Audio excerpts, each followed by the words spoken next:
Facebook is evil. Imagine a drone army of Mark Zuckerberg clones stomping on a human face forever. I'm white, and I've got everything I need. No one clutches their purses when they're in a room alone with me. And I can drive through any neighborhood I please at any hour, and the police don't do a thing. So if I see a penny on the ground, I leave it alone and fucking flip it. I'm a straight white male in America. I got everything I need. I'm a guy getting paid more than a girl with a degree. And I can walk down the streets after dark, no one wants to rape me. And I can get a girl pregnant and just as easily flee. Just like my straight white male dad did to me. So if I see a penny on the ground, I leave it alone and fucking flip it. I'm a straight white male in America. I've got all the luck I need. I've got a pile of broken mirrors and I'm walking under ladders and I'm spilling tons of salt, but to me that doesn't matter, cause my skin and my gender and my orientation are the best things to have if you live in this nation. I recommend it highly.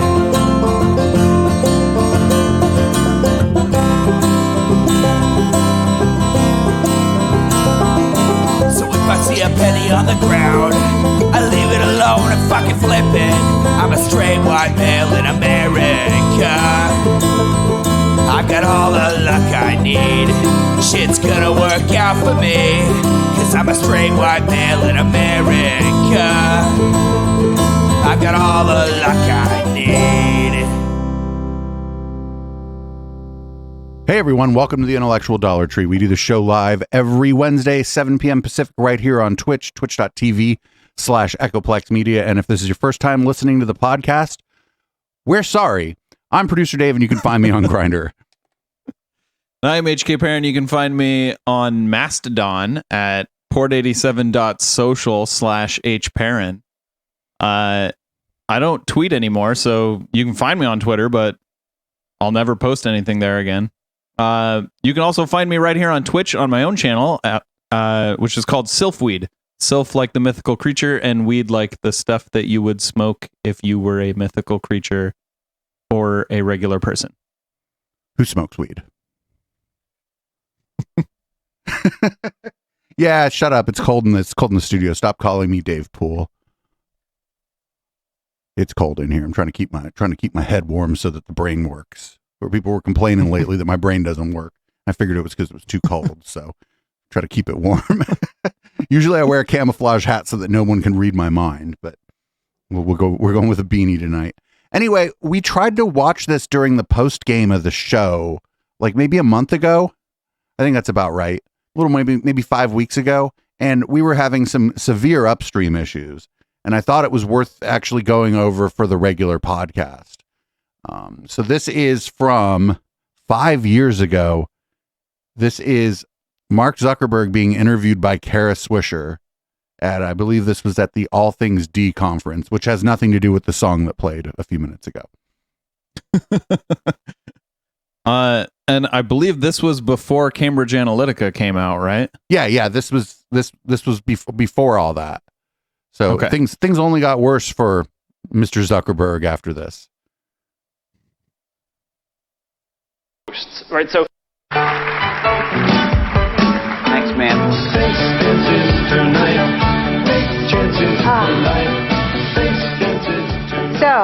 So Walt, would you like to begin? Well, why don't we do it this way? We do want to get to talking about the future, but there is some controversy that you've just been through.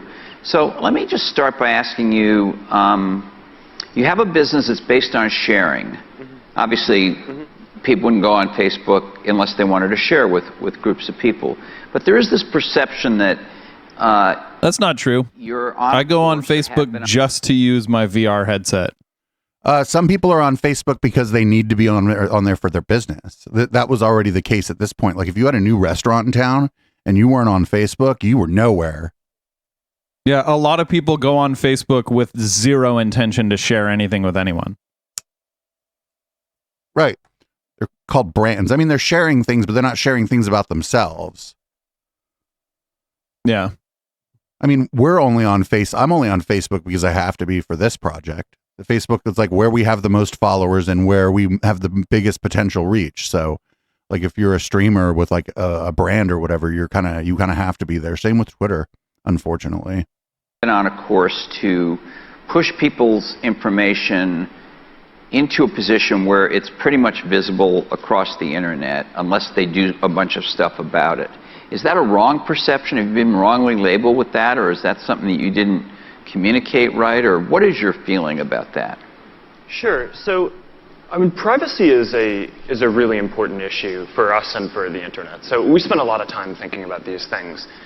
In terms of the settings that we have, I think that there are some misperceptions, and then some of it I think is in line with what we're trying to do. So, you know, the primary things that people do on the service, like you were saying, are they use it to share with their friends and the people around them in their community, and they use it to stay connected, right, and to kind of keep in touch with people. And, you know, there are different parts of the service that people use for both, right? So a lot of the time when I talk about sharing, what I'm talking about is, you know, people will post a status update. You know, sometimes I'll do that and make it available to everyone at Facebook, everyone at the company. You know, sometimes you'll share photos, right? You might go on a vacation and take photos with your family and only want to share that with your family, right? And you have the If you take photos on a vacation, share them when you get back so that strangers don't know you were gone. control to be able to do that. Yep. So that's kind of on the sharing side. That's most of what people are doing on a day-to-day basis. Then there's the side around Facebook is like a stalker's dream. You know, you don't start off on Facebook with all of your real-life friends already being your friends. So people need to be able to search for you, type in your name, figure out which person you are, right? I mean, we probably have pretty unique names, but you know, our head of product's name is Chris Cox, so there's a million Chris Coxes. Man, all this innuendo tonight. Someone looking for him needs to be able to know, okay, here we should. But like, this isn't true. He's from this. You know, you don't have to be like, okay, you know how you open up Venmo, and if you're standing right next to someone, you'll bring up your QR code and be like, here, scan my QR code. They scan your code, and then they have access to send you money. Like, why can't Facebook be the same thing? Why don't I have to be physically standing next to someone to friend them on Facebook? Hey, keep Like, that. why can't I just look up anyone? Hey, keep that to yourself. That's the next evolution. Keep that to yourself. we just told potentially hundreds of thousands of people our new business plan. Thanks, HK. This place. And having some information be visible more broadly is very valuable for that. So what we've found over time is that there are really good settings for people to have to enable people to stay connected with them and find them. And there are good kind of default ways that people want to be sharing information with the community around them.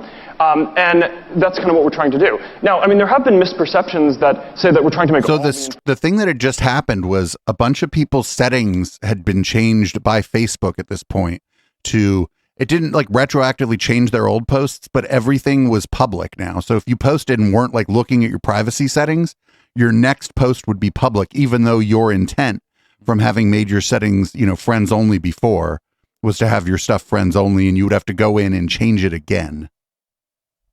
That's was this before or after when, like they basically made public all of your like, essentially what were DMs at the time from like the very early Facebook? I don't like know. Way back when it was like just college kids.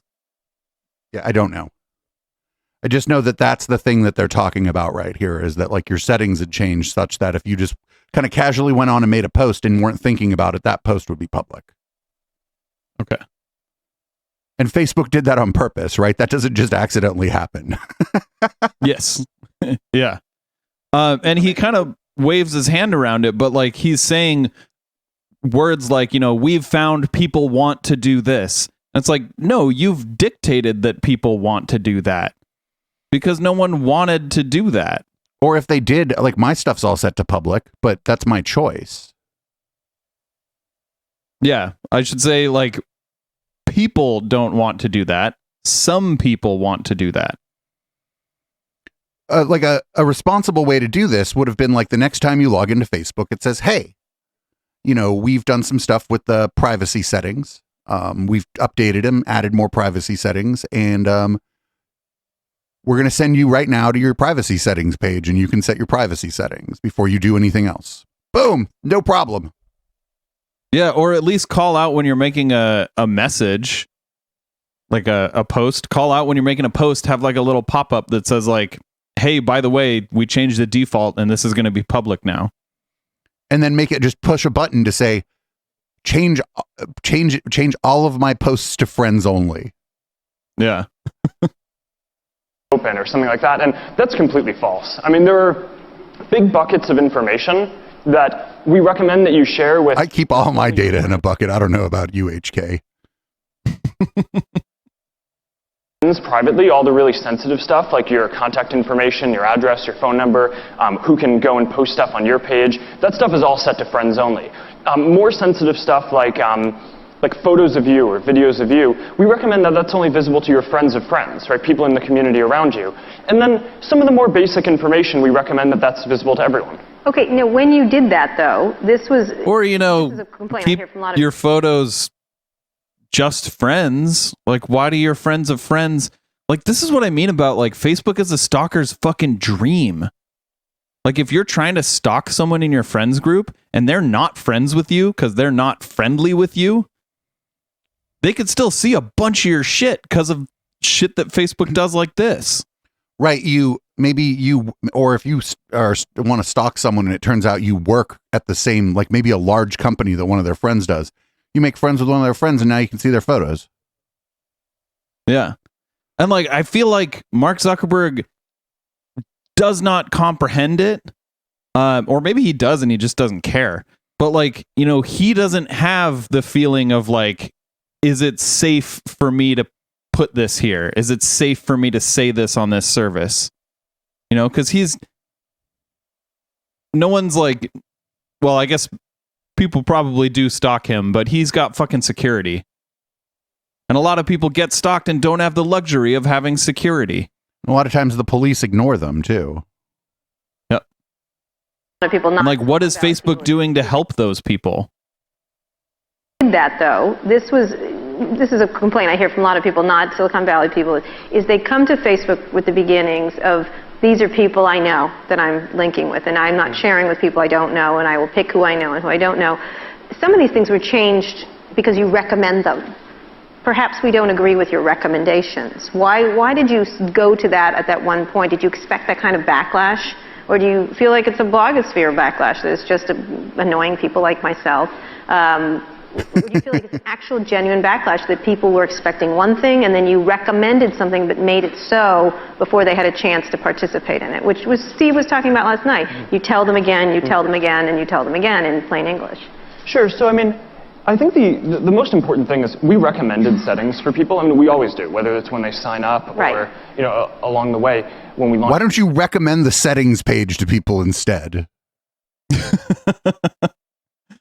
Well, do you notice what he just said right there? We recommend things whether it's when they sign up or along the way. And what he's saying is like, he just changes people's settings. Right. Like that's what those words mean. What he just said means we just change people's settings. It's okay. If you know, they might not want it, but it's what we want, so we'll just do it. Right. We're trying to run an ad business that is nefarious in a lot of ways, Kara. Come on. Yeah. Like, excuse me, who owns the servers? And I mean, that's fine. This guy. That's I decide what you share. But like the responsible thing to do would be every 90 days or something, prompt people to be like, hey, you know, you should go check out your privacy settings and make sure that everything's what you want. And you might even be ethical in trying to nudge them, be like, hey, we recommend setting some of your stuff to public, but that's up to you. And then send them the fucking settings page. Yeah. Things. Like people go to Facebook with the idea that it's not fucking Twitter. Like Twitter, everything is public, sure. But Facebook isn't supposed to be everything is public. So why are they trying to make it everything is public? Investors. Ask that everyone go and review their settings and make a choice for what they want their settings to be. But that's literally what I just said you should have done, and that's what you didn't do. You just said, "Oh shit, your stuff. Some of your stuff's public now." Actually, all of that process, I mean, we didn't change any settings or anything like that. I think that's a really important piece of this. The big feedback that we got that it really resonated. Yeah, they did. Was that over time, the privacy settings had just become too complex. I mean, okay, so like if you introduce a new setting and set it to something that conflicts with how things were before, that's changing someone's setting. Like maybe it wasn't a setting before, but now it is a setting and it acts differently than the default before. That is changing someone's setting. this is amazing. I mean, that this would be so much easier if he'd just go up there and go, "I think we screwed up." Yep. Single product that we've ever launched. Right? From the beginning of the site, each piece of information that you shared had a privacy setting. It's not only whether it's public or private, you can set it to be open to everyone, you could set it to be open to the communities around you, you could set it to be open to just your friends or even a smaller group than that. And over years of just launching products and products and products, we accumulated dozens of settings. So it really resonated, to me at least, when people were saying, what we want to make sure is that we have control over how we're sharing information, but with all these settings, we're not sure how to use them. So that's what we did. We kind of... Well, you did that on purpose, probably. I don't know for sure. Purposefully obfuscate the settings and make it so that it's hard to be more private on their platform. That's what they always do. Weeks building this, we built one main setting that people can now use so that it controls all of the information that they're sharing on a day-to-day basis, and you can just set it all to be open to everyone or friends or whatever you want. Right, but there's a difference between sort of your user interface for your settings, which you have overhauled, and it's always good to be simpler, and I know that you can still go in and customize them and have the more complex view if you want, and that's all good. But the real issue is whether people trust that you're still on board with the idea that they thought you were on board with when they joined. And I think this is what Kara was saying, which is it's a place to share with people, a limited group of people, not an unlimited group of people, and certainly not the whole internet. And you did this instant personalization thing, you did these community pages, is that what they were called? Yeah. These things just came at members of Facebook. Mm-hmm. You go onto Facebook one day and there's an announcement from you guys that, oh, you know what? You know those interests you put on your page 3 years ago when you joined? Now they're all linked to some pages. And you're like, what? What does that mean? Who has access to those pages? What are those pages? In other words, you've done some abrupt things that, yes, there was a way to back out of them by going to privacy settings. But even if they were simpler privacy settings, you're still putting the onus on me to do some work to maintain the level of privacy I expected at the beginning. So the question that I have is not about whether your privacy settings were complicated or simple or better or worse, but why do I have to do the work to even go to them? Why are you taking preemptive steps that make me go and check and make sure that I have the control? Walt Mossberg's one of the good ones. That's a good question. He's like, why do I have to do this? Yep. Why is it me? Like, again, be like, hey, we added some new stuff here. Check out your privacy settings. And then everything's set to like friends only or private. And then you could change it yourself, actually. Yeah. Or like, hey, would you like to opt in to these new settings that make you less private? Right. There's all kinds of things you could have done instead of just turning shit on. It's like, hey, we've installed new lights. Here, there's one right in front of your fucking face. I'm going to turn it on while you're talking. It's like, well, wait a minute. No, I like the light the way it was before, not right in front of my fucking face. I was wondering what that thing was. Ow.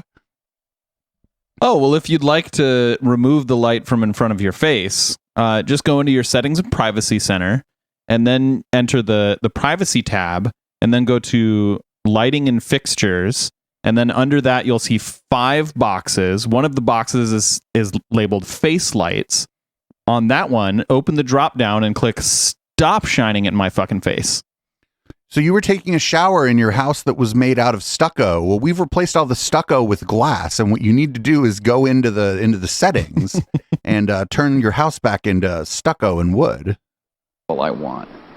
Sure. Well, I think that how the system is set up is a really important part for how it functions. Right? And before I was talking about how there are these two primary things that people do. They share information with the people around them. It's never been, by default just your friends. It's always been kind of the community around you, whether it was colleges or companies or... That's false. Most recently. That's super false. No, back when it was like you're writing on your friend's wall, that wasn't public. That was you and your friends. That was the default. The default was you and your friends. And whoever's wall you're writing on, their friends too. The other thing is people want to stay connected with the people around them. And, there's this thing that we're seeing more and more. There's this serendipity in how people are sharing information on these services. That can only happen when you're sharing it when you're sharing things with a broader group of people. So serendipity for who, Mark? Right? Serendipity for your shareholders? Oh, this is just luck. Look, we're making more money now. Oh, my God. Let me give you an example. Yeah. Pretty recently, I'd been trying to schedule a dinner just to hang out with our head of technical operations, Jonathan Heiliger, for weeks. And we hadn't been able to set it up just because we're both busy on different evenings. And one night I found, my dinner plans got canceled. And I posted something online that was like, okay, I'm going to this place, status, visible to the people in my community around me. And he replied and he said, okay, I'm there. So I ended up going and we ended up getting dinner, and it was this great kind of serendipitous moment. But that's your employee. What do you mean you couldn't schedule a dinner with your employee? What the fuck kind of CEO are you that you can't schedule a dinner? Like, I'm pretty sure whoever works for you, if you're trying to schedule a dinner with them, it's going to be a nice place because Mark's got money, and that's like a high level person in the company, and they're going to be like, oh, how's Thursday? Like, what are you talking about? And also, in that scenario, he doesn't want everyone in Palo Alto to know where he's going to dinner. Mm-hmm. Because they'll go there. That's also creepy as fuck. Well, if it's your do you remember Foursquare? Foursquare was I was the mayor of so many fucking places. This is like Foursquare. Where like everyone can know exactly where you are all the time. Right, but the difference between that and Facebook is that Foursquare, if you wanted to read a little bit about what was going on at Foursquare, you could figure out pretty quick that that's what was going on. They weren't telling you that that's what they weren't doing. Well, I mean, that was the service. The service was like, tell everyone where you are all the time. And then we'll make you the mayor. Yeah. But in this case, there's nothing creepy about that. That's somebody on his friends list or whatever. And he's like, well, Facebook didn't start out that way. Right. But what I'm saying is what wasn't meant to be like, tell everyone where you are all the time. Right. But what he just described actually isn't creepy because this person was on his friends list and he posted that he was going to go to this place. And his friend or his coworker or somebody he knows is like, oh, I'm going to go there too. I will meet you there. Or, oh, I'm just down the street. I'm there now. I have a table. Like, that's not creepy. It's a little creepy to me. Would it be creepy if you were in town here and you said, I'm going to La Pizzeria, a place we've been to, or the burger place, Brown Chicken, Brown Cow, and I don't know, you posted it anywhere and I saw it and I was like, oh, I'll be there in 10 minutes. I guess to me, it's more creepy. Like, posting it is more creepy to me. So I just don't post stuff like that. Well, I, like you said about the vacation photos, I post after I do that kind of stuff. Fair enough. Happens through sharing, and it's the type of thing that I think is the type of connection that gets made on Facebook. I'm a little confused. You wanted to have dinner with one single person. Well, no, yeah, Walt's going to bring up my point. He's going to be there. So what I'm saying Because is... you could have emailed him, right? Or you could have texted him or something. And Maybe said, I'm not doing a great job telling the story. I was trying to get dinner with him for a while. I did not expect that he was going to be free I see, that okay. night. So you're talking about the idea So of I was going to a place and I ended up running into a friend there, right? And that we call that serendipity, right? It's kind of a lucky coincidence when something. Well, no, that's actually not serendipity because you posted about it on your Facebook and your friend found that's not luck. You didn't just happen to be there. A person decided to go there because you were going there and you were trying to have dinner, and that's actually fine by me. But that's not luck. Luck would have been if that person happened to fucking be there anyway, and you walked in. You're like, oh shit, HK, what's up? Yeah, that's like essentially the opposite of serendipity. It's making plans. Almost like making plans, yeah. And I think one of the reasons why we consider this to be a lucky coincidence is because we miss most of the connections like that are happening in the world around us. But you didn't answer my question. My question is, you seem to have taken some steps to make more public my information as a Facebook member on your own, by yourself, all of a sudden announcing them. And in my mind, I'm thinking, well, what I really have is I have X number of friends here. I'm happy to have them see my photos or my status messages. I'm happy to know when their birthdays are, happy to have them right on my wall. Why is the management of this company saying they're going to take some of my information and do some things with it? Well, I think what it means is there's different levels of what sharing means to you something different than what it means to Walt, obviously. You are thrilled if people know you're somewhere and they show up or something like that. Is there a level of privacy that just has to apply to everyone, or do you think, you might have a view of this is what privacy means to Mark Zuckerberg, so this is what it's going to mean at Facebook? Yeah, people can control this right themselves. Simple control has always been one of the important parts of using Facebook. And he just keeps repeating himself, right? He already said this. Mm-hmm. Yeah, he's trained. He's like an AI, they train him with training sets. They'll have sets of questions and the right response, and then they just feed it into his algorithm, and he understands with his AI brain that given this question, I give this response. And I'm not saying he is a robot. I'm just saying what he's doing right now is very reminiscent of an AI responding to questions in similar ways. If it's this or call everybody a pedophile on your fucking on your website, I guess this is a little bit better. Marginally better than a lot of people don't than know Elon. More than 50% of Facebook users have changed a privacy setting at some point in their experience, right? So most of users go through their settings and it will tweak at least one thing. Now, I think that's interesting because it shows that people understand what the settings are, right? The first thing you do is set your privacy settings. That's in the walkthrough when you sign up. And not for nothing, the first thing you do when you do open any piece of software or go to any website or whatever is you're like, what does this thing do? You're like, what are settings? Let's go look through those. It's, even if it didn't walk you through it, yeah, most people are going to be kind of curious and be like, what are all the features of this thing that I'm using, or what can I discover today to use this? That's like saying that most people who try a word processor use the spell check, right? It's like, shut up, dude. It also means that your settings aren't good enough for most people, right?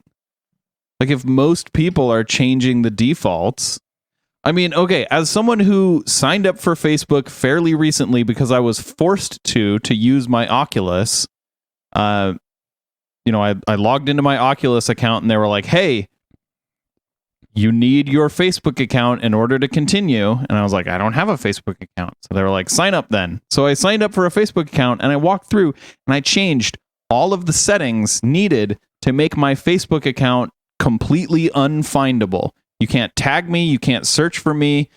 You can't see my profile publicly. And that took 20 different settings.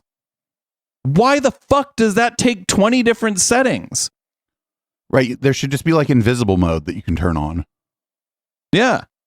It should be, I mean, especially if you're going to force me to do it, to use a piece of hardware that's for gaming, there should at least be one setting that can be just make me hidden. We think are the right settings for people, and then they use the product if they want. They can change it if they want. People are, but also the majority of the people who are going through this aren't changing most of the settings, right? So they're going through and they're seeing the settings and changing what they want, but also kind of keeping the things that they want to have. So to me, that's a signal that we're on the whole getting it right, but also doing a reasonable job of giving people control, so that way they can go in and change the things that they want as well. So do you feel like it's a backlash, or do you feel like you're violating people's privacy when you do? Because some things do, for better or worse, whether you deserve it or not. Some of these, you're a public figure, you get a lot of things. Those emails back in college, they stick to you now, whether you like it or not. And it's probably unfair to. I don't want to see texts I wrote when I was 19 years old, or maybe last week even. But truly, why does that? Do you feel like it sticks to you, or why does it? Because you happen to run a service that is sharing. How do you explain the hubbub around it? How do you? And it must affect you as a person. So I know this really doesn't have anything to do with the audio content or whatever, and the podcast listeners aren't going to see this, but I think Mark also didn't let them put stage makeup on him, because he looks kind of like flat almost.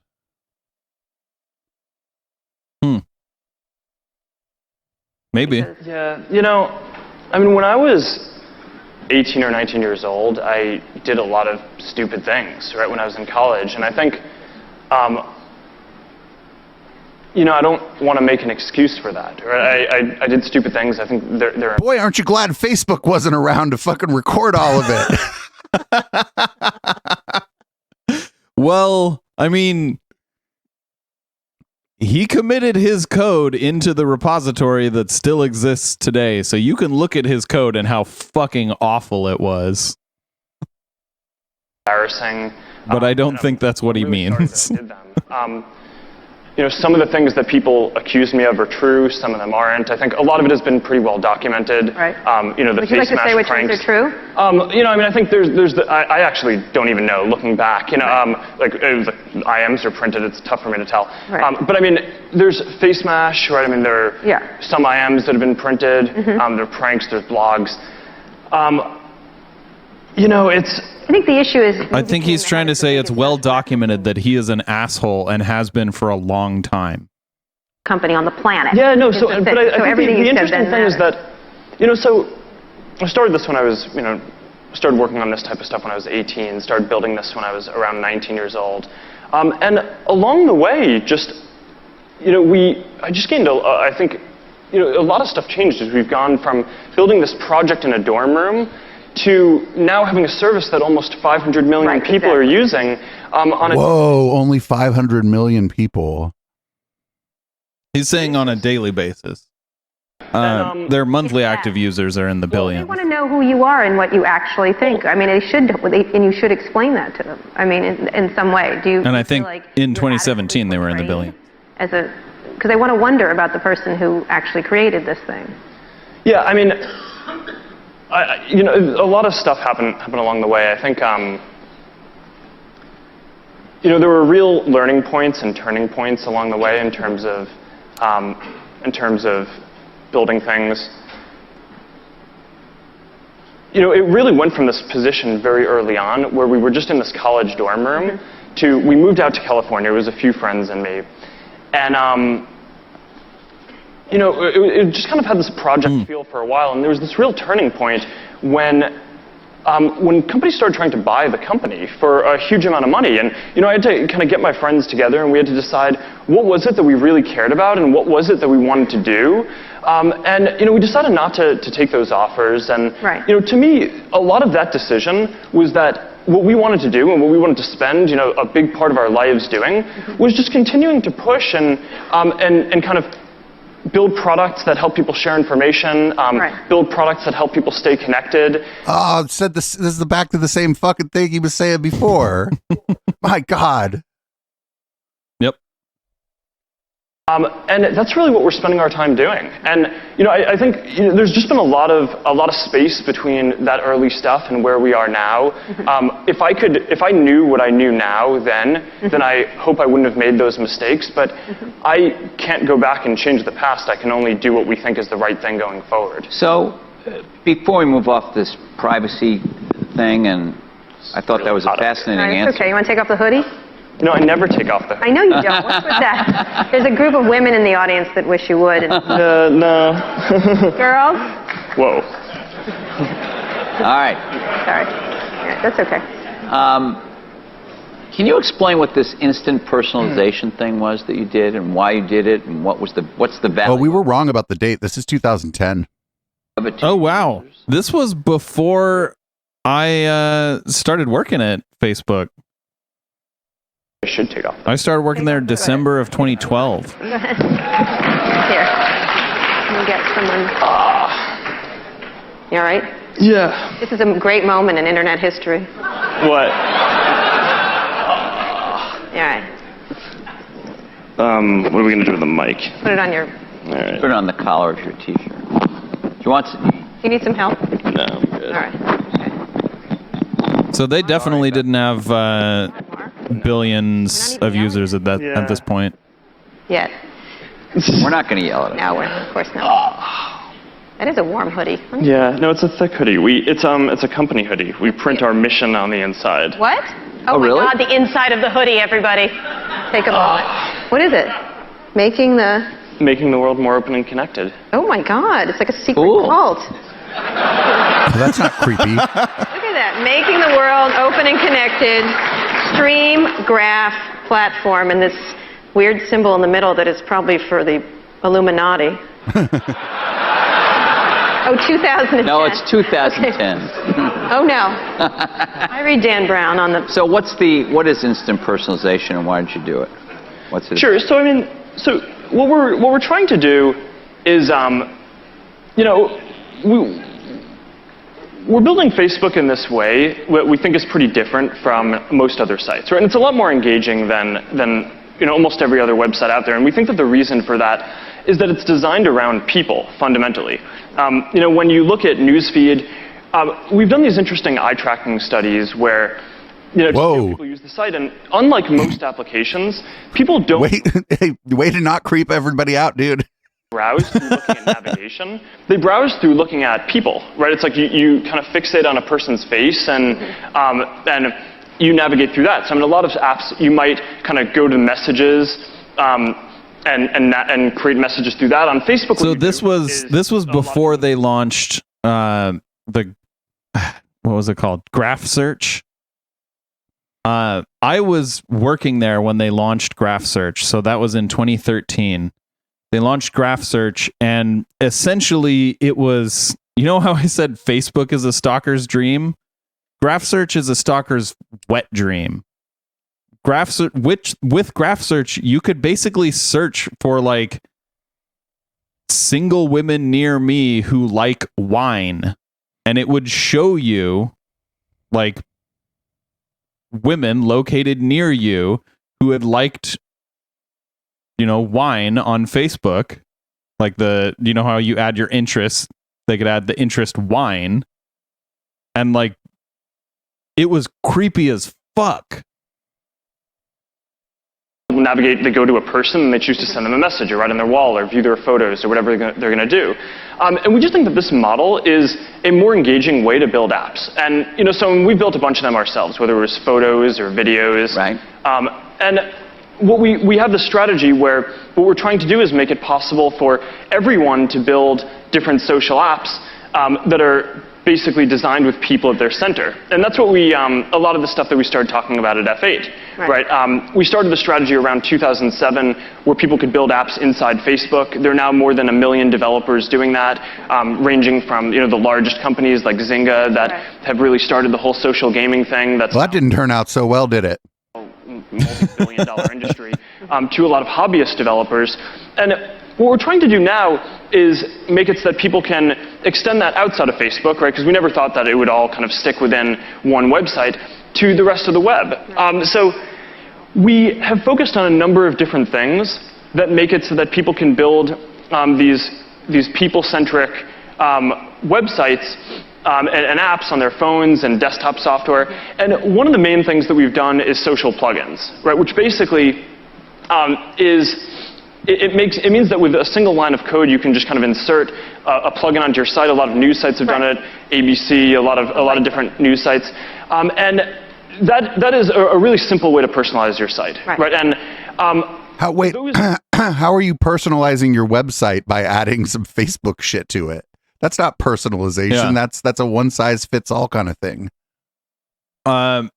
Also, what he doesn't mention here, or I assume he's not going to mention it, is if a website has that one piece of code that he's talking about, it means that every user that goes to that website that has a Facebook account, regardless of them being on Facebook, like they're not on Facebook.com, they go to whatever website, let's say it's like CNN, they go to some article on CNN, Facebook now knows that you went to that article. Even if you never interacted with like the Facebook like button, Facebook knows that you went there. Yes, I know this because Facebook is not recently, but maybe in 2017 or 2018 was aggressively trying to get me to do that on my website. They were emailing me. I was getting little Facebook pop-ups when I'd go to my, like the page for Echoplex Media. They'd be like, oh, we see you have a .com domain or whatever, whatever it says. And it's like, if you put this line of code on there, we can give you analytics about your visitors. And I'm like, no, absolutely fucking not. That's what we're not going to do. Actually, since F8, 200,000 different sites have started using social plugins. And most of them have seen that their referral rate from Facebook users has gone up by about 2x, right? So it's been a big increase in terms of the engagement on the site that people have gotten from making their site more designed from the ground up around people. All right, so in terms of instant personalization is kind of the other side of that program, right? We're trying to make by the way, also, one of Firefox's really great features was called the Facebook container. And what that allowed you to do is every time you opened Facebook.com, the browser would have a separate cookie jar for just that tab. And a cookie jar is a set of browser cookies. And the way that Facebook tracks you going around the internet is through what's called a tracking cookie or a third-party cookie, where you go to CNN.com, and because of that little piece of code from Facebook, your browser sends a request to Facebook.com, and that's what allows Facebook to know that you went to that specific website. And when you did that in Firefox, when you had this Firefox container, which I think this Facebook container, which I think is the default now, like you no longer need to add the add-on. Now it's just default. It will have a separate cookie jar that doesn't have your Facebook login cookie in it. So when it makes that request to Facebook.com, Facebook won't know who you are. Designed around people, all these different websites, applications. And social plugins, I think, are going to be the primary way that happens. But for sites that are, more technical and want to build things, build, kind of the whole stack themselves, we wanted to have a program where we could partner with just a handful of sites to make it so they can use only the information that's open to everyone on Facebook to personalize things. So, for example, Pandora is an application where you can go, and if you've set your music to be visible to everyone, then it can access your music and it can start playing songs that you like as soon as you show up on their site. And it's a great integration, and it's a good personalized experience as soon as you use it that they've kind of coded in collaboration with us. So that's kind of how we see this whole picture evolving.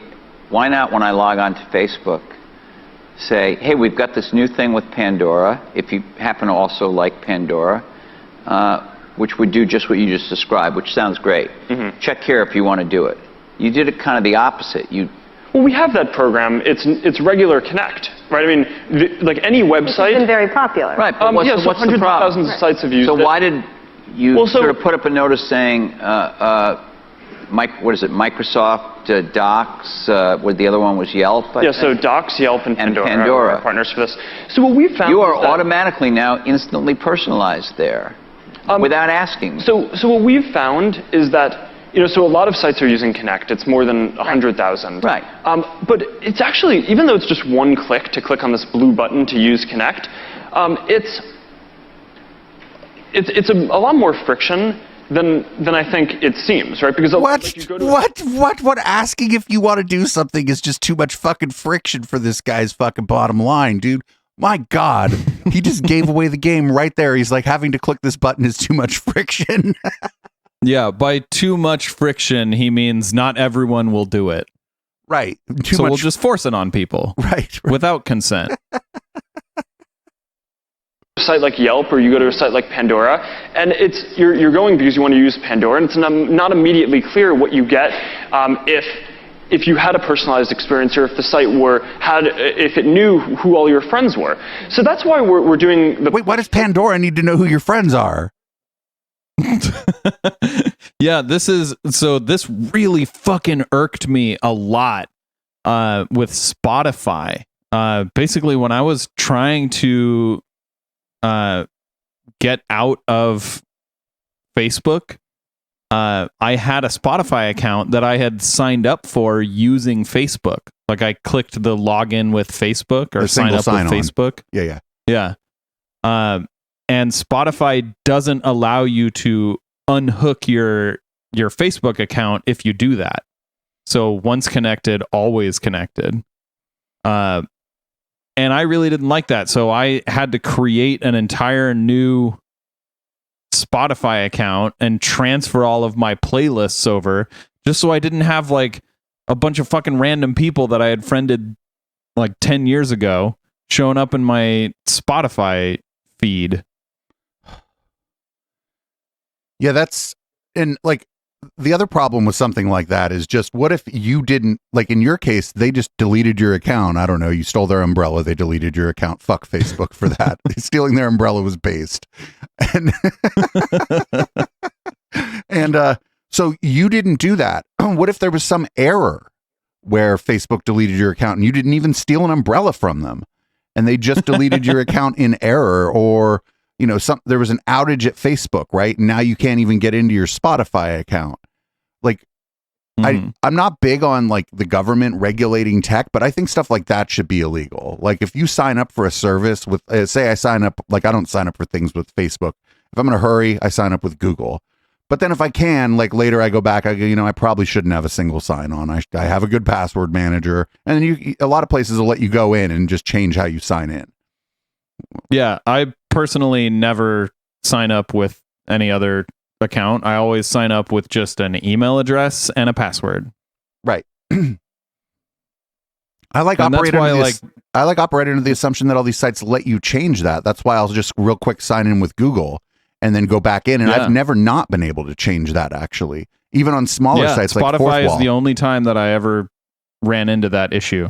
Yeah, even on like a small like upstart like Fourth Wall, I was very easily able to change that. Yeah. But also shout out to Fourth Wall, our merch supplier, eplex.store, everyone. My Lord, that stuff is wonderful in there. Around social plugins and around instant personalization at the same time, right? It's this big push where we just think that all of these different products are going to get an order of magnitude better when they're designed with people at their core. But shouldn't people make the decision themselves to opt into it? This is my last question on this, seriously. But no, it's actually the first question. Yeah, thanks. Shouldn't people? Well, I'm sorry if you don't think it's important, but I do. So shouldn't people have to opt in? I think that making these products that people can share and that people have control and that are simple to do both is this balance, right? And opt-in versus opt-out is one part of that balance, right? So, for example, we've added a lot of products as time has gone on. When we launched the first version of we've had a lot of products as time has gone on. When we first launched the website, we were in a dorm. Yeah, Mark, we know, we've seen the movie. I think it was fine to make it so, I mean, you can go now and you can turn off messages if you want, and you can make it so that people can't message you. But that we thought that was right to have as an opt-out thing. Similarly, when we launched Newsfeed, there was a pretty big backlash around that. I mean, that was actually, per the ratio of Facebook users, 10% of Facebook users were protesting, and a lot of what people wanted was, let us turn it on, or at least, just make it so that people have to choose to turn it on before they can use Newsfeed. Looking back on it, I think Newsfeed is such a critical part of the experience that it would have been pretty crazy if now, when you sign up for Facebook, if you had to choose that you want to turn on each individual one of these features if Newsfeed wasn't there by default. I mean, there are whole services that all they are now is a Newsfeed. I don't know. I feel like it would be better, right? I think it's a balance on all these things. Which you do some of the picking and other people do some of the picking. And I don't know if we always get it right, and we always want to listen to feedback and do what we think are the right things. But my prediction would be that a few years from now, I feel like this would be like buying a computer and just having Candy Crush already installed on your computer. No one would do that. Wait, no, that's called certain Android phones for a while, HK. And Windows. Yeah. Oh no. Yeah, not even like Dell, fucking Windows. Like you install it from their CD. You install it from their DVD or their USB disk. And it's fucking Candy Crush on your computer. I'm trying to install an operating system. If I want a game with my operating system, it's going to be like fucking Minesweeper, not Candy Crush. I don't even like some of the stuff Linux and like popular distributions of Linux installs by default. I'm like, why do we need this? But that app isn't like doing, if it's like some app I don't want. First of all, it's easy to remove. Secondly, that whatever that is probably isn't collecting telemetry data on me to sell to somebody else. Yeah.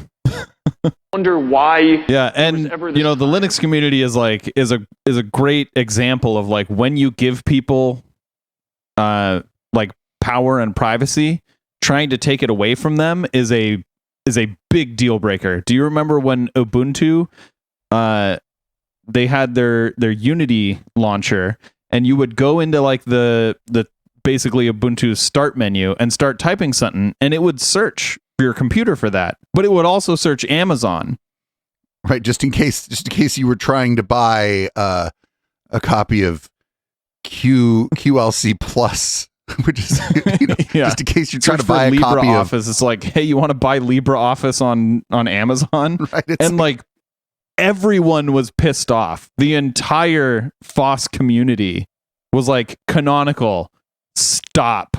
And then they did because they had to. It got them so much bad press, and they changed it. To their credit, they changed it.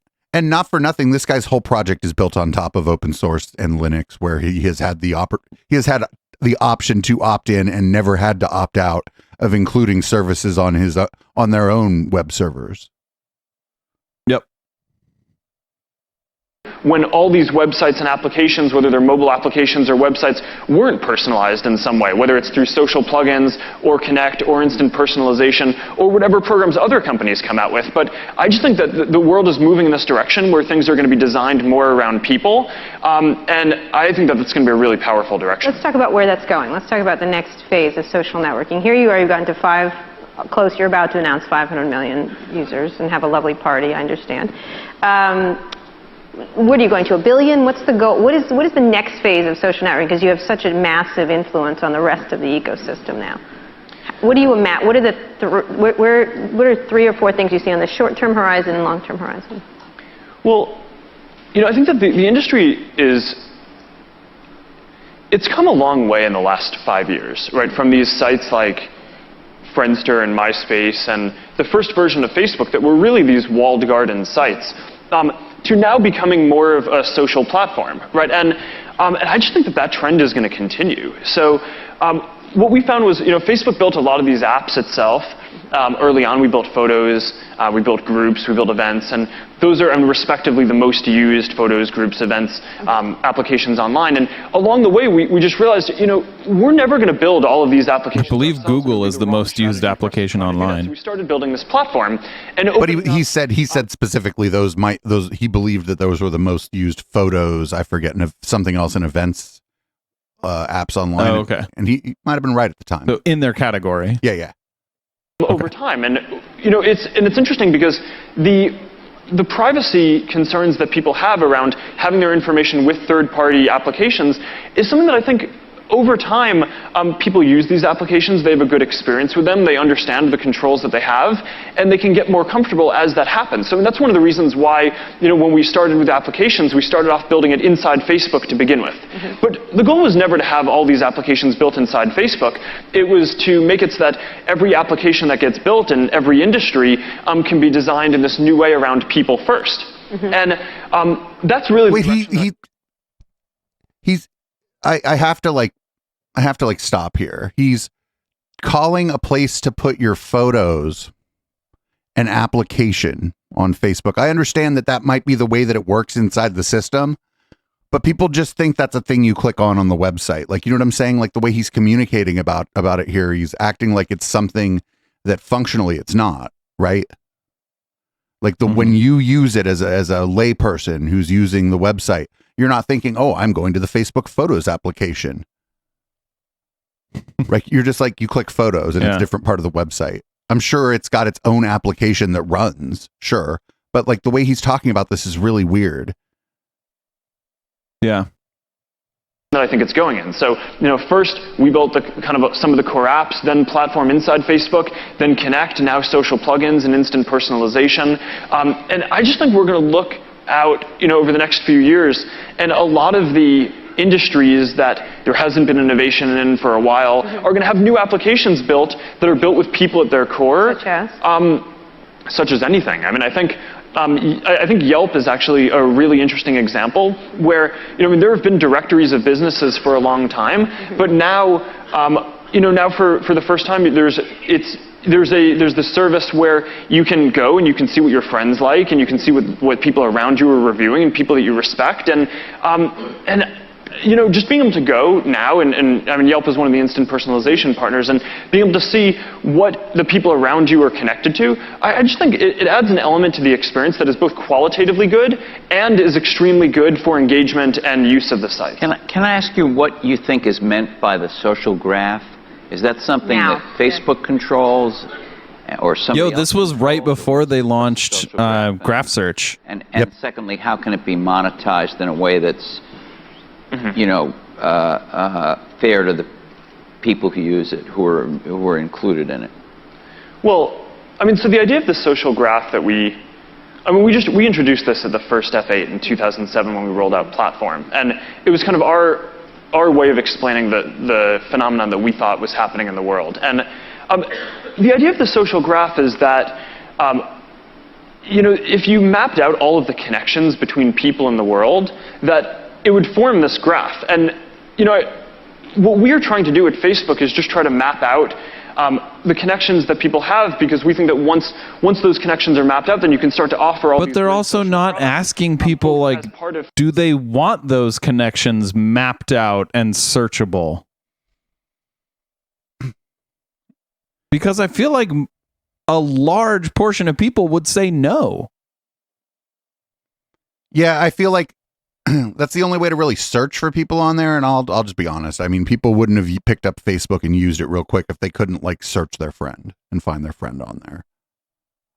So like, it is what it is. It ain't great, but I mean, it is what it is. It's the thing that the site does is allows you to find your friends or anyone actually, which is the bad part. I don't think that's what he's talking about though. Like that's part of what he's talking about, the idea of the social graph.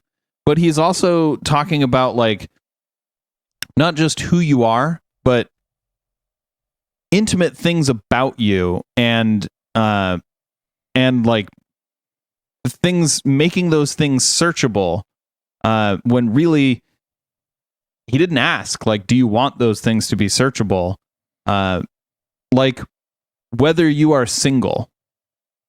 So if someone searches for single people who work at my company, would you want your profile to come up for that?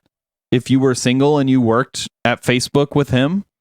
Not with him. If he's searching that, Not would you want that? I mean, depends who's searching. No. Depends who's searching. I mean, you could have it set to like friends only. Are you cool with like any rando you've added on Facebook searching like single people that I work with or single people in my town? I mean, I'm being a bit glib, but of course that's creepy. But like I said, yeah, creepy as fuck. So like that's what he's talking about when he's talking about the social graph, because this was right before they launched graph search, and graph search was all about searching the social graph. So he's talking about not just like who you are, but metadata about you, things that you've liked, things that you've interacted with, and to a certain extent, web pages you've been to, which is fucking creepy. Who within 5 miles of me has been to Pornhub in the last 15 minutes? I mean, if you click that like button, that would show up. Whatever. I mean, for some that people would that's be bad. on a graph. It's a graph though. It's rad. It's like mathematics. Facebook.com and all the different Facebook services that people use, Facebook Mobile, all the things like that, but also start to enable this broader platform where think about that. Games, Pornhub had one of those Facebook like buttons, so Facebook knows exactly where you've been on Pornhub. It knows what videos you've watched. That's terrifying. Yep. Build. They can start to remake any site or application on the web around knowing who you know and kind of personalizing things to you. So, it's been this interesting thing because I think a lot of people have characterized it as if somehow we own the graph or we're trying to own the graph or someone else has a graph. And well, it's your graph. What do you mean we own the graph? You own the graph. It's yours. You made it. Yes, it's on your fucking server. It exists on their servers. They own the graph. He owns what he's the graph. talking about. He owns it. Yes. That's the name of this episode. It's called We Own the Graph. Not really how we intended it at all. We think that there is a graph in the world and that the best that anyone can do is try to map it out, and that even better now with some of the open graph stuff that we're doing, when different services can pool their different respective parts of maps of the graph together, then you can build even better services. Yeah, this is like foreshadowing to Cambridge Analytica. Absolutely. He's describing the tools that they used. Yep. They were just there to be used. And I'm sure they weren't the only ones using it, but other people using it were just trying to sell you a Jeep. Yeah. But this is exactly what the guy, this guy on the left here, this is exactly what he was talking about. Like, if I don't want my shit public, why is it public by default? And that's the kind of stuff that Cambridge Analytica had access to. They're a very big part of this graph, if that's the case. If it's built around people, a lot of things have been built around search. They've been built around all kinds of things, but not necessarily people. Where does Facebook, what kind of power are you in this graph? Well, I think people rely on us for two things. One is just the service that they use on a day-to-day basis to share and stay connected with the people around them and their friends. But this shit again. Also, I think people look to us as the leader in this space, and I think that there's a pretty widely held belief. The leader in what space? The social graph? Well, you're the only one who made it now. He acts like the social graph is just this thing that's out there in the fucking ether, right? That just exists independent of Facebook, and that they're just tapping into it. It's like a super sneaky thing he's doing here. He's like, your connections with the people would make a graph or some kind of chart or something. And I guess that's he true. He literally said that. I guess that's true, but you would have to sit down and draw it. Right? But also, if you think about the way people use Facebook, it doesn't generate any sort of meaningful social graph. Does the connection that I have to my wife have the same weight as the connection that I have to some high school friend that I haven't seen in nearly 20 years? I guess if they're a high school friend, it wouldn't be nearly 20 years, but we'll be 15 years. We'll be, 15 years for me too. social networking has come, and, having almost 500 million users is certainly a pretty cool milestone that we're definitely proud of, that we can serve that many people. Actually, no, it'd be more than 15 years. We're much Yeah, it would be nearly 20 closer to the years. space than we are to the end. And I think that's a theme in a lot of the changes that we make, is that it would be easy for us to just kind of keep things going the same as they are, right? And, we grow. Even that's not good. Because people refer their friends to the site. We do no advertising, so, everyone who signs up for the site is doing it because one of their friends told them to get on the site. And certainly, on a day-to-day basis, if we didn't disrupt things, that would be kind of the easiest way to proceed. But we don't believe that if we did that, we'd be doing the best. They advertise now. Either us long-term or for the I'm still industry, fucking absolutely shocked that Facebook advertises the Facebook portal. I'd be shocked if anyone has bought it, and I'm shocked that they advertise it. Because, after you watched this, could you imagine an ad coming on your TV saying, "Hi, I'm Mark Zuckerberg from Facebook, and I want to put a camera in your house that is always running and sending the video feed to my server." Where we hope that the world gets to. And we can you'll pay me for that. Right changes, even if some of them are controversial, especially at the time when we do them. And we think that that's a lot of what kind of people are counting on us to do as the leader in the space. And how does the social graph get monetized? Well, I mean, there are two kind of primary ways. I mean, one is we can provide really good, relevant advertising to people because they tell us exactly what they're interested in and who they know, and those people tell us what they're interested in. Right. So that's one piece of it, where I think the advertising in these systems, I think, will get much more relevant than that in a lot of other systems very quickly. And I mean, there's some stat quoted today about how the number of advertisers in the system has grown by 4x over the last year and a half alone. And just having all those different ads in the system makes it so that there's more to draw from and that people get more relevant ads. The other part is around engagement, right? Because what people are doing on the site is they're sharing stuff with their friends, and the ads reflect that as well, right? So I mean, there are interesting examples like what we're doing with Starbucks, where this was their first, I think one of their first major online ad campaigns, and they now have more than 7 people are connected to or fans of and like the Starbucks presence online. And the ad campaign that they did was around basically giving away some free products in their stores, and the ad was basically, it said, okay, there's this day where there's free stuff, and people invited their friends, and their friend, it was basically an event on the site. And people basically engaged their friends and got their friends to go. So in the same way that people are organically sharing information on the site, people are doing that around these brands as well, and it's proving to be really efficient for this kind of advertising. So who do you see as your competitors? I asked you this at FA, back and forth, but who do you actually, when you think about the CIA? Who do you think about? At this point, it sounds like the CIA or like a stalker with $1 billion. So we'll do this last question, and then we'll get to the flip side of this. We'll let him answer this last question the same way he's been answering the other questions, right? About it at all, who do you think about as your major people that you think about every day? I mean, there's all the usual suspects in the space, but I think.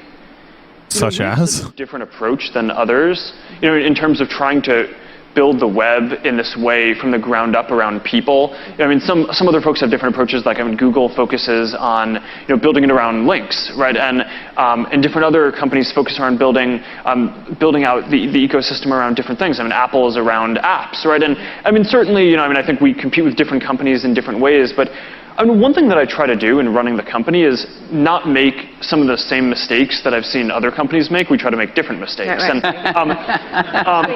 doing a good job. Thank you.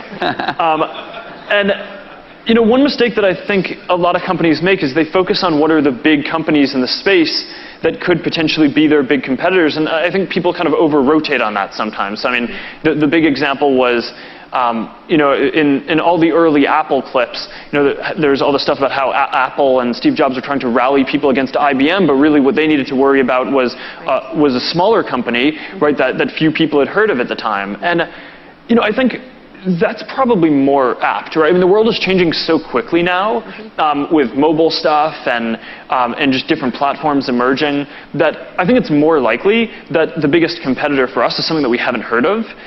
And I think what that means for us is that we should just really stay focused on what we're doing, right? I think we have a pretty ambitious goal for the world and what we think will make the web better, what we think will make all these businesses that integrate with us run more effectively, what we think will be disruptive and make it so that new businesses can grow.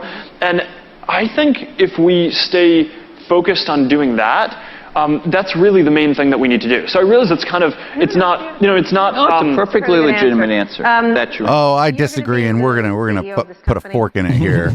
That was not an answer. I think Twitter already existed. The answer, just because I say Twitter, I think Twitter is like the next biggest platform in this space. When we first started, it was MySpace. That's easy. I don't know if Twitter directly competes with Facebook, though. But he could have said it, HK. I'm not trying to split hairs on like who the market is for these people. He could have just said Twitter, right? Yeah. But he didn't. He went back to, well, we're trying to make the web a better place through sharing and all this fucking shit again. He just gave the same fucking answer again.